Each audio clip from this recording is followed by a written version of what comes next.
So in this video, I want to talk about an issue that we're going to be voting on in the next couple weeks in the general election, and that is Proposition 1. Now, if you live in Boise, I'm sure you've seen signs all throughout the city and all throughout the valley, really, that say vote yes on Proposition 1, vote no on Proposition 1. So in this video, I want to talk about what Proposition 1 actually is and why I am going to be voting no on Proposition 1. And why I think you probably should vote no on it as well. But before I get to the details, we first have to understand what the voting system is like here in Idaho. So prior to 2011, Idaho had open primaries. Now, as you may know, in order to determine who the nominee for a particular party is, you have to have a primary. And so during the primaries, you decide who the Republican nominee is going to be, who the Democrat nominee is going to be, and so on and so forth.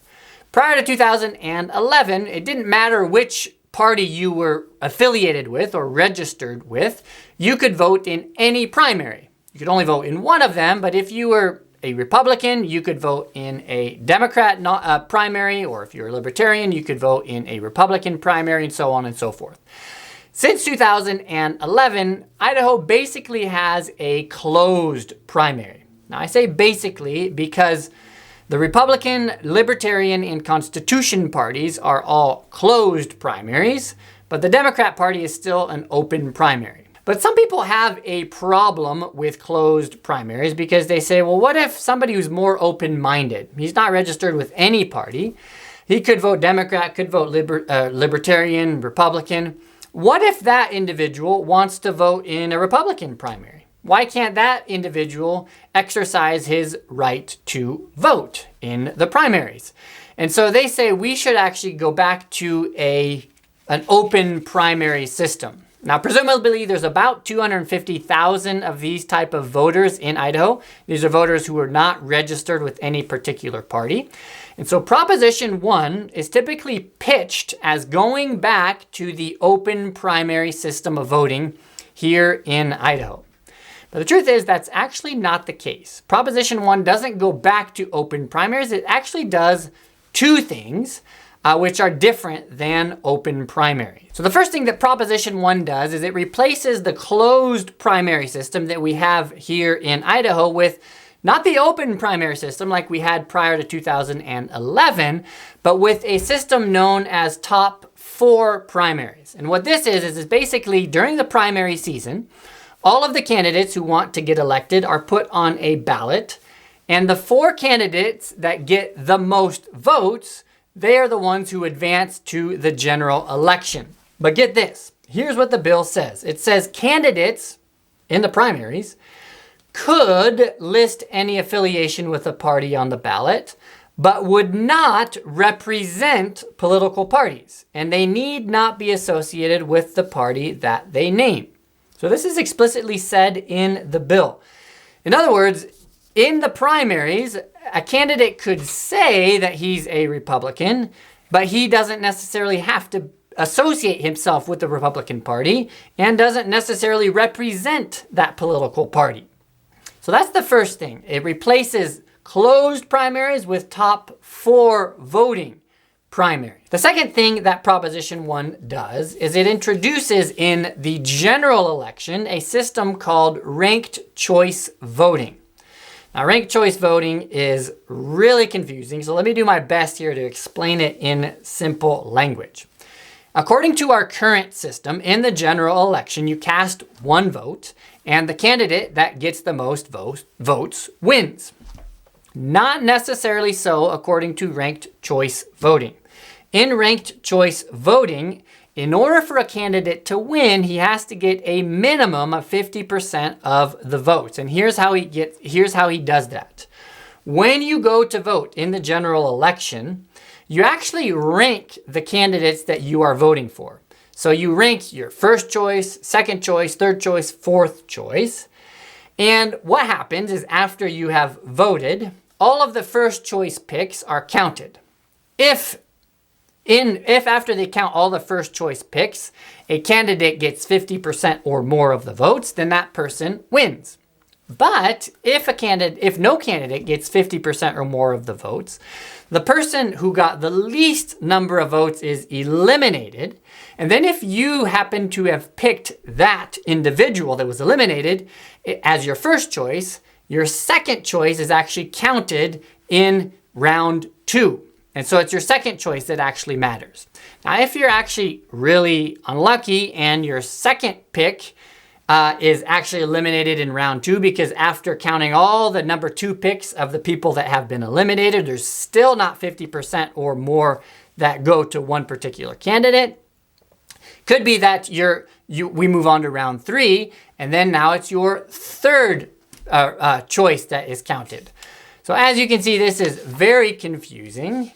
What this actually could result in, though, is that it could be, if you're really unlucky, it could be that your fourth choice pick is actually the vote that counts in the general election, because your first 3 choices were all eliminated because those candidates were the lowest ones in each successive round. So that's what Proposition 1 is all about. And let me give you now 7 reasons why I am voting against Proposition 1. Number 1, Proposition 1 is not about open primaries. In fact, the Idaho Supreme Court has reviewed the proposition and they've said it's not about open primaries. What it does is it replaces the closed primary system that we have here in Idaho with top 4 voting. Now, if you want to make a case for open primaries and going back to the system we had prior to 2011, be my guest, that's fine. I think a case can be made for open primaries. Could probably be made against it as well. But don't say that Proposition 1 is advocating open primaries when it actually is not. And what I really don't like about the bill is that it says that a candidate in the primaries can say he belongs to a particular party when he in fact may not. So if you're going to advocate for open primaries, give a bill that advocates for open primaries, not for something else. Number 2, Proposition 1 can actually be unfair. Now, this bill was actually passed into law in Alaska in 2022. We basically copy and pasted the language from the Alaska bill into Proposition 1. And what happened after this law was passed was pretty crazy, actually, in 2022. 60% of Alaska is Republican, 40% is Democrat. In that general election, 60% of Alaskans voted Republican, but the Democrat nominee in the end actually ended up winning. And Sarah Palin was replaced by Mary Petola. So for the first time ever, Alaskans sent a Democrat to the US Congress. Now, how did that happen?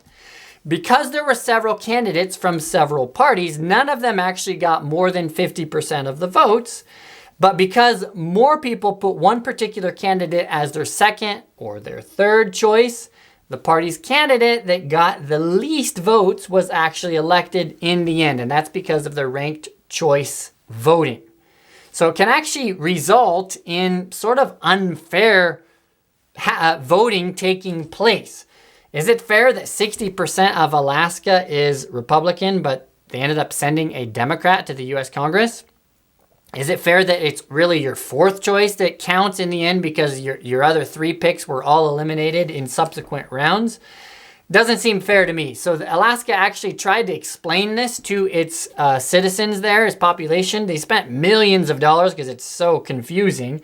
And when they found out how it actually works in practice, they were so furious that it's actually now on the ballot again in 2024, 2 years later, to repeal it. So Alaska's trying to repeal the law and Idaho's trying to vote for it. Doesn't make sense to me. If this video has been helpful so far, tap the like button so that it can go out to more people like you. Thanks. Number 3, the bill is confusing and nefarious. Now, I spent literally hours trying to figure out what this bill actually says. It's 18 pages long and it's impossible to read. I challenge you to try and read it online. It's impossible to read it. The full bill is not gonna appear on the ballot. Voters will get 2 paragraphs at most on what Proposition 1 is. So voters are gonna be voting on something that they don't understand. Not only is it confusing, but it's also somewhat nefarious. It's so confusing, right? Ranked choice voting is confusing that it's impossible to double check by hand. It all has to be automated. You have to have algorithms that process the voting. because if you choose the loser, then it's your second choice that's counted. If he's a loser, then it's your third choice. It's impossible to check by hand. So now we're relying on computers and algorithms and software. And so we're taking really the double checking out of the hands of individuals and we're placing it into computers. That to me seems to be a dangerous choice to make. Number 4, it also can result in slower election results. There were several cases throughout the United States that used ranked choice voting, and they went to court because of the confusing nature of it, and it was tried in court, and so the election dragged on for weeks and months. Really, is that what we want in Idaho? Isn't it better to just have one person, one vote? And number 5, that's exactly what it does. It eliminates one person, one vote. And why is this bad?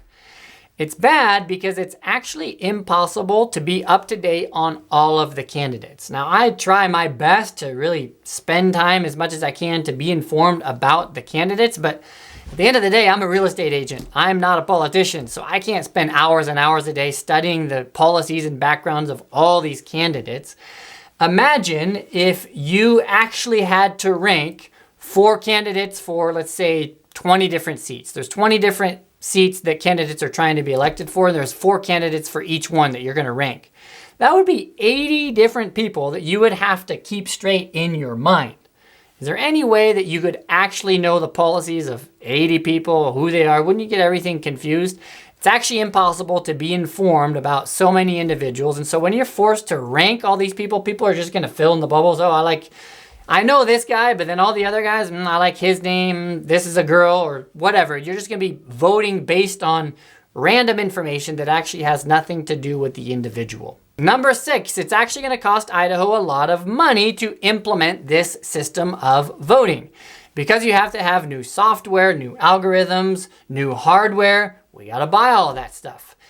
I looked online, I saw estimates anywhere between $5 to $40 million to introduce this ranked choice voting here in Idaho. Is that really what we want to be spending Idaho money on? Shouldn't we spend $5 or $40 million on school, on water, something else that's actually important here? And finally, number 7, this bill is opposed by the people that I trust and supported by those who I don't trust. Let's face it, at the end of the day, I'm out selling houses. I'm not reading bills and tracking down policy for hours on end. Most of the time, I just have to believe the people that I trust who actually engage in politics. And here's a list of the people that I trust who oppose Proposition 1. Jim Risch, Mike Crapo, Mike Simpson, Russ Fulcher, Governor Brad Little, Lieutenant Governor Scott Bedke, Attorney General Raul Labrador, and Speaker of the House Mike Moyle. So the people that I trust oppose this bill. The people that I don't trust are supporting the bill. Guess where the hundreds of thousands of dollars that are pushing for this bill are coming from? Liberal, out-of-state organizations. Need I say more?